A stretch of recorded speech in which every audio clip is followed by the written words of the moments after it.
जय हिंद, सभी को गुड मॉर्निंग, सुप्रभात। आज का क्लास मॉडर्न हिस्ट्री यानी आधुनिक भारत का क्लास है, उस पर आज चर्चा करेंगे। चलिए स्टार्ट करते हैं। मुगल साम्राज्य का पतन का क्या क्या कारण थे।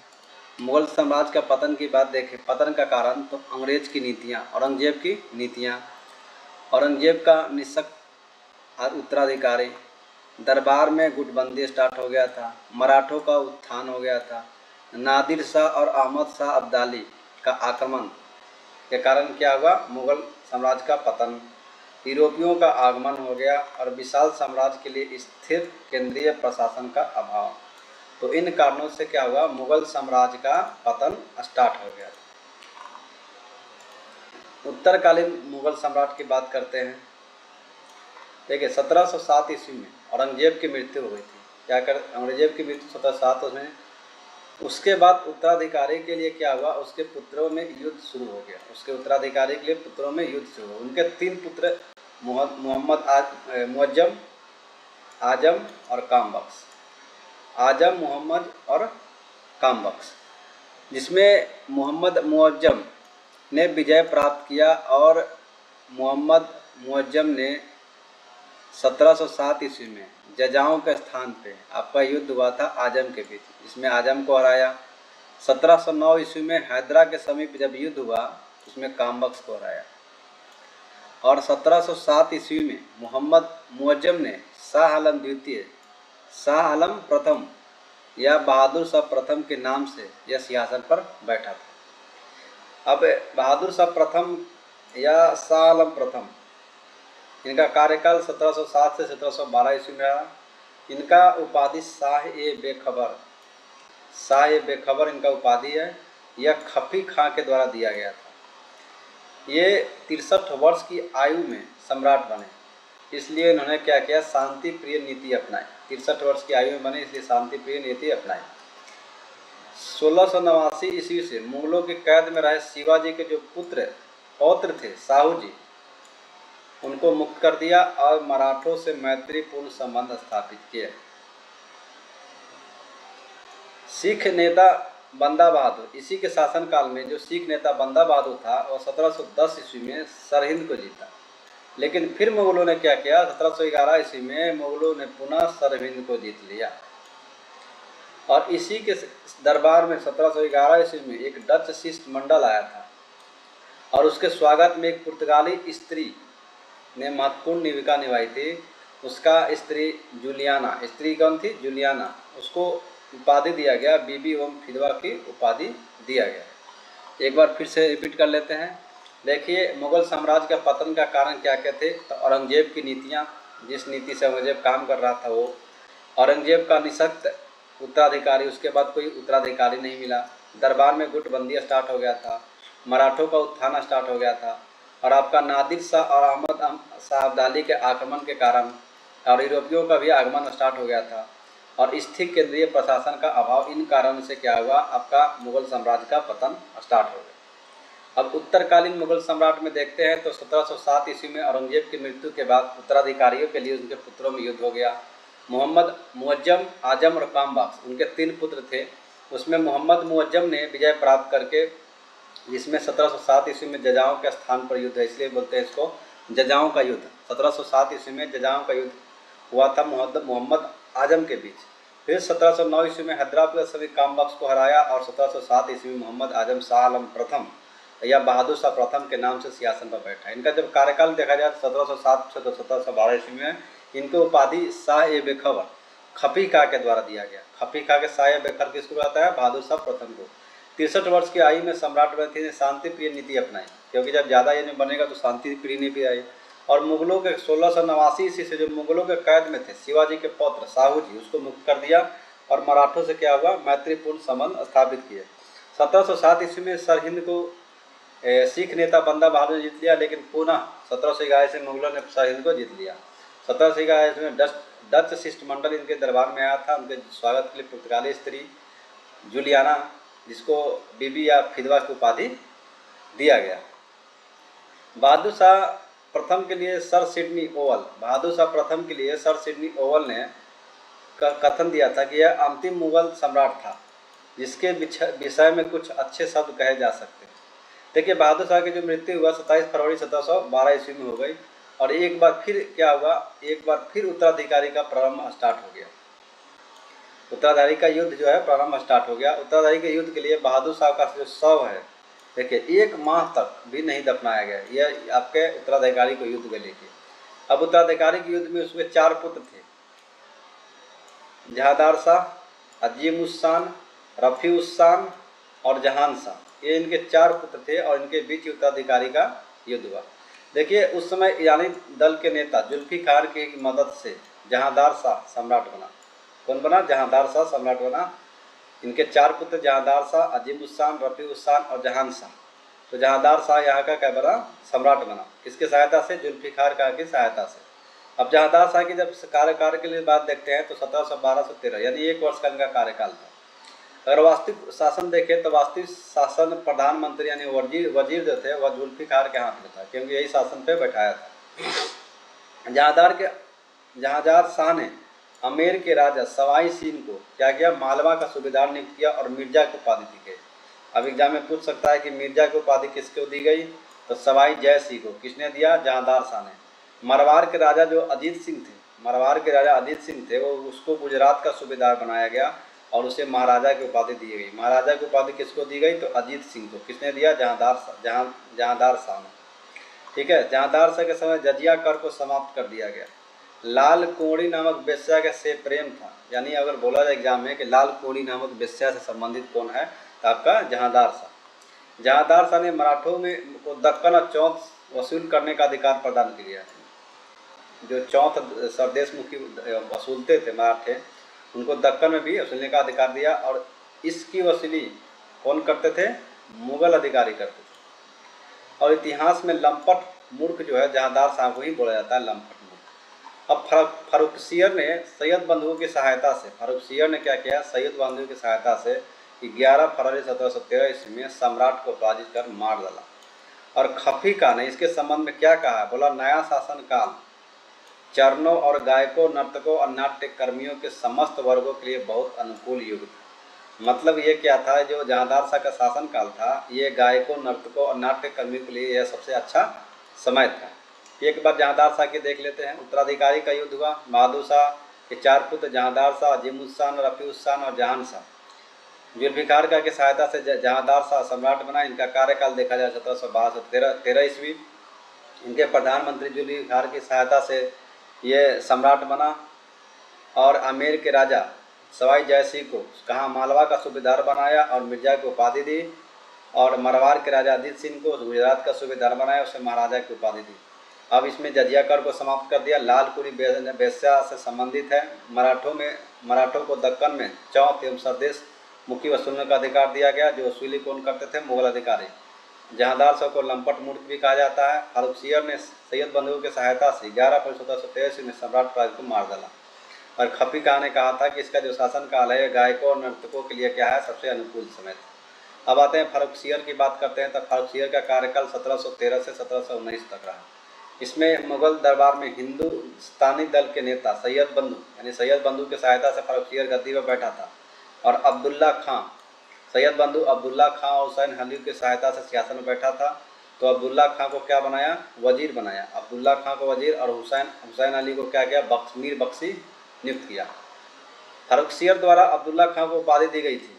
यह बहुत सारा उपाधि है। नवाब उल मुल्क, यामीन उद्दौला, सैयद अब्दुल्ला खां बहादुर, जफर जंग, सिपह सलार एवं यार वफादार, इसकी उपाधि दी गई थी। और इसी तरह से हुसैन अली को भी उपाधि दी गई थी। इसमें अमीर उल उमरा की उपाधि किसको दिया गया था? हुसैन अली को। ठीक है। जफर जंग की उपाधि किसको दिया गया था? तो आपको दिया गया था अब्दुल्ला खां। ठीक है। सिख नेता बंदा बहादुर की फारुखसियर के समय हत्या कर दी। अगर सिख नेता, अगर एग्जाम में पूछा जाए सिख नेता बंदा बहादुर की जो हत्या किसने किया गया, किसके समय में किया गया, तो आपको फारुखसियर के ही समय में कर दिया गया। सैयद बंधुओं ने मराठा पेशवा बालाजी विश्वनाथ की सहायता से फारुखसियर की हत्या करवा दी। सैयद बंधु ने जिसने गद्दी पर बैठाया था, उसी ने क्या किया? मराठा पेशवा बालाजी विश्वनाथ की सहायता से फारुखसियर की क्या कर दी? हत्या करा दी। फारुखसियर को इतिहास में घृणित कायर बोला जाता है। क्या बोला जाता है? घृणित कायर। अब फारुखसियर के कार्यकाल को फिर से देखते हैं। फारुखसियर जो है सैयद बंधु की सहायता से 1713 से 1719 ईस्वी में यह गद्दी पर बैठा, अब्दुल्ला खां और हुसैन अली की सहायता से। अब्दुल्ला खां को प्रधानमंत्री या वजीर नियुक्त किया, हुसैन अली को मीर बख्शी नियुक्त किया। अब्दुल्ला खां को जफर जंग की उपाधि और हुसैन अली को अमीर उल उमरा की उपाधि दिया गया। यह सिख नेता बंदा बहादुर की जो मृत्यु हुई या हत्या हुई वह फारुखसियर के समय में हुआ। सैयद बंधु ने मराठा पेशवा बालाजी के महाराज की सहायता से क्या गया? फारुखसियर की हत्या करवा दी और फारुखसियर को इतिहास में घृणित कायर बोला जाता है। अब आते हैं रफ़ी उद्दरजात। रफ़ी उद्दरजात ये जो है 18 फरवरी से 4 जून, मतलब छोटा कार्यकाल था। सबसे कम समय तक अगर शासन की बात की जाए, सबसे कम समय तक रफ़ी उद्दरजात का शासन करने वाला मुगल सम्राट में सबसे कम समय तक है। ठीक है, सैयद बंधु की सहायता से भी क्या बैठा? सिंहासन पर बैठा था। उसके बाद रफ़ी उद्दरजात के बाद रफ़ी उद्दौला बैठा 6 जून से 17 सितंबर 19 तक। ये सैयद बंधु की सहायता से बैठा, लेकिन इसको बोला जाता है शाहजहाँ द्वितीय।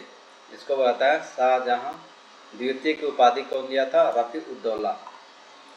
अब मोहम्मद शाह या रोशन अख्तर की बात किया जाए तो इनका कार्यकाल है 1719 से 1748। रोशन अख्तर ने मोहम्मद शाह की उपाधि, इनका नाम था रोशन अख्तर, यह मोहम्मद शाह की उपाधि से क्या करे? सैयद बंधुओं की सहायता से ही सियासत में बैठे थे। सैयद बंधुओं की सहायता से सैयद बंधुओं का इसमें क्या कर दिया गया? अंत कर दिया गया, यानी 1722 ईस्वी में इनकी हत्या करवा दी गई। और इसके समय में ही नादिर शाह का आक्रमण 1739 में। एग्जाम में पूछा जाता है कि नादिर शाह का जो आक्रमण किस मुगल शासनकाल के समय था? मोहम्मद शाह। मयूर सिंहासन पर बैठने वाला यह अंतिम उत्तराधिकारी भी था, मयूर सिंहासन पर। इसके समय में ही बंगाल, अवध, हैदराबाद यह स्वतंत्र राज्यों की स्थापना हुई। स्वतंत्र राज्यों की स्थापना किसके समय? बंगाल, अवध और हैदराबाद में स्वतंत्र राज्यों की स्थापना हुई। मोहम्मद शाह के शासन काल में ही अहमद शाह अब्दाली ने भारत पर आक्रमण किया था। अहमद शाह 1748 में। अहमद शाह अब्दाली नादिर शाह का उत्तराधिकारी था। मोहम्मद शाह ने 1720 ईस्वी में जजिया कर को अंतिम रूप से प्रतिबंधित कर दिया गया। फिर से पढ़ते हैं। मोहम्मद शाह, रोशन अख्तर, इनका कार्यकाल 1719 से 1748। मोहम्मद शाह की उपाधि से ये बैठे थे, इनका नाम था रोशन अख्तर। सैयद बंधुओं की सहायता से सियासत बैठे, लेकिन सैयद बंधुओं की हत्या 1722 ईस्वी में करवा दी गई।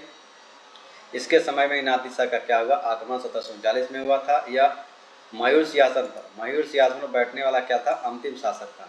और इसी के समय में आपका बंगाल, हैदराबाद और अवध ये क्या हुआ? सब स्वतंत्र हो गए।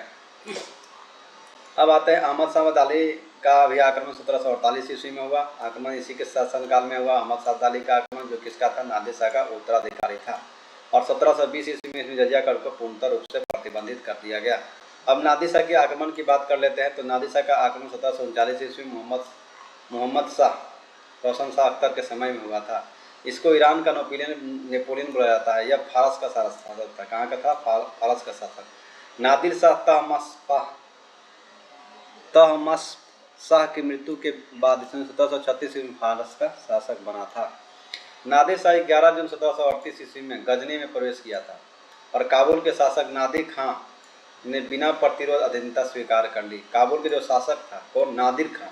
नादिर खां ने बिना प्रतिरोध का, मतलब कोई युद्ध नहीं किया और अधीनता स्वीकार कर ली। इसलिए इस प्रकार 29 जून को नादिर शाह काबुल पर अधिकार कर लिया। नादिर शाह के अटक के स्थान पर सिंधु नदी पार किया और लाहौर पर कब्जा कर लिया। अटक के स्थान पर सिंधु नदी को पार किया था और लाहौर को क्या कर लिया? लाहौर पर अधिकार कब्जा कर लिया। और फरवरी 1739 में नादिर शाह ने पंजाब पर आक्रमण किया और करनाल का युद्ध स्टार्ट हुआ।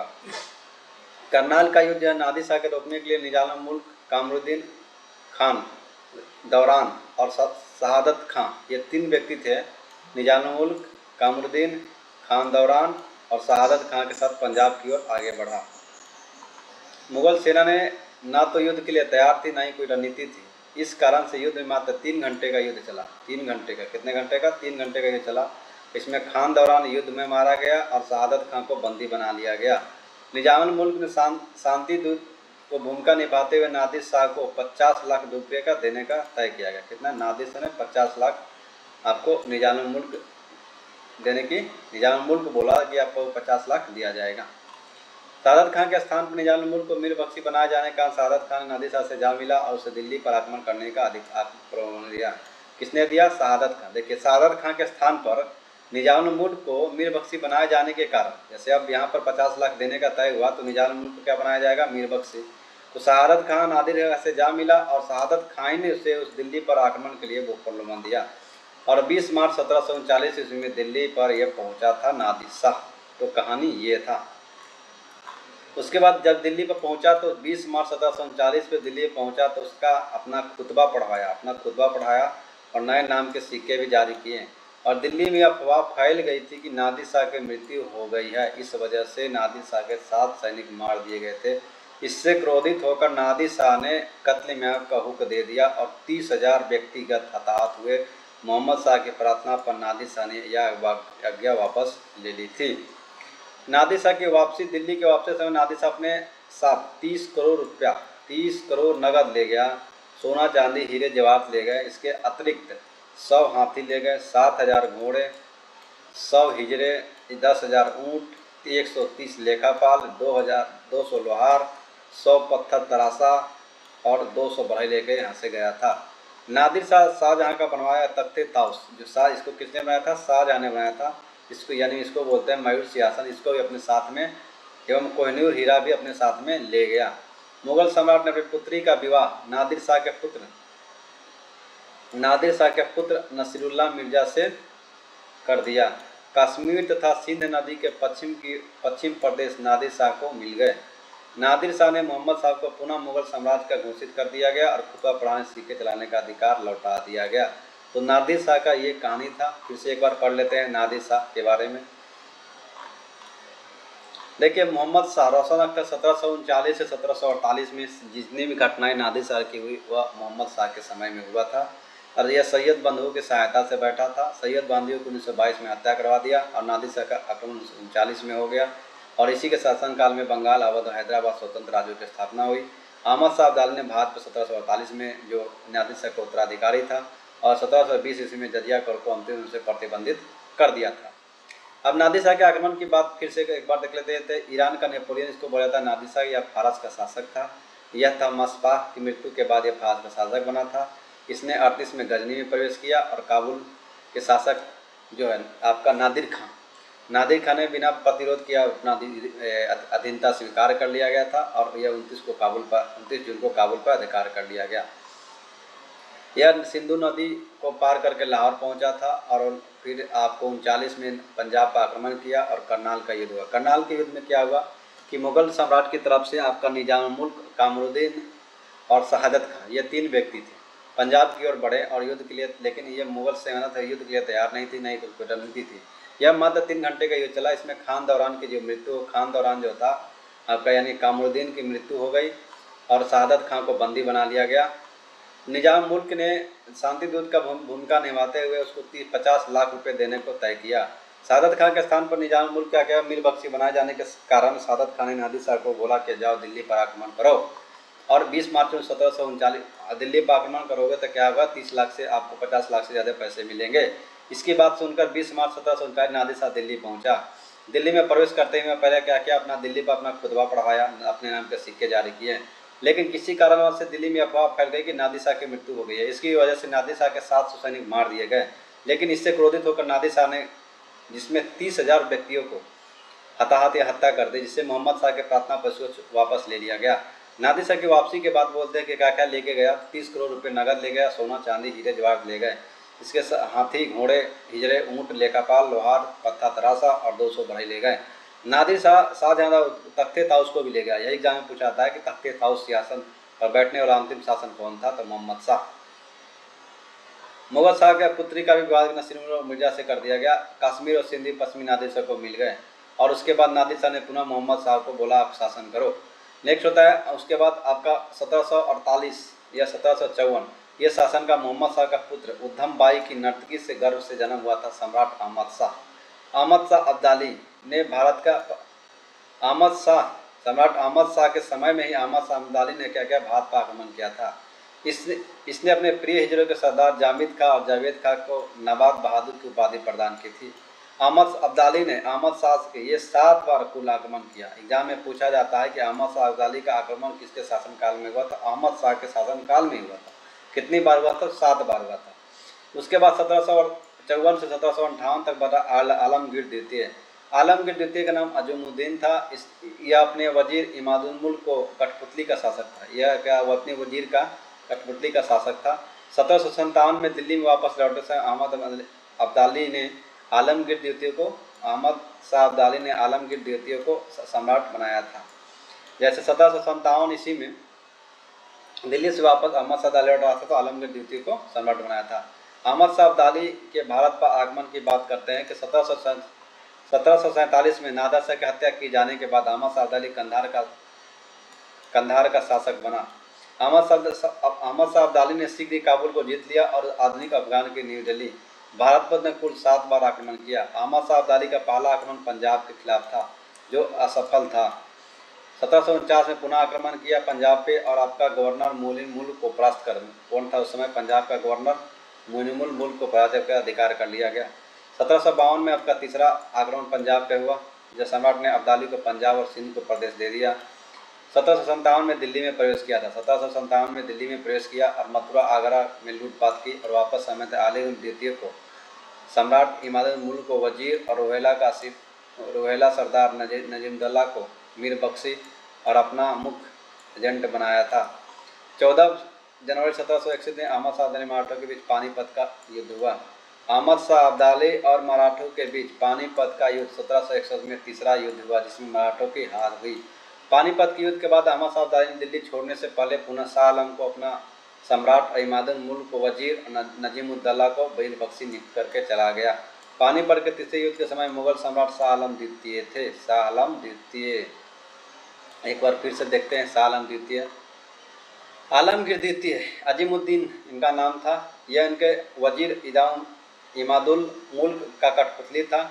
लौटते समय अहमद शाह अब्दाली ने इनको आलमगीर द्वितीय को सम्राट बनाया था 1757 में। अहमद शाह अब्दाली भारत पर आक्रमण बोला जो 1747 में नादिर शाह की हत्या किए जाने के बाद अहमद शाह अब्दाली ने कंधार का शासक बन गया। शीघ्र ही काबुल जीत लिया। 7 बार आक्रमण किया। पंजाब पर पहला आक्रमण किया लेकिन असफल रहा।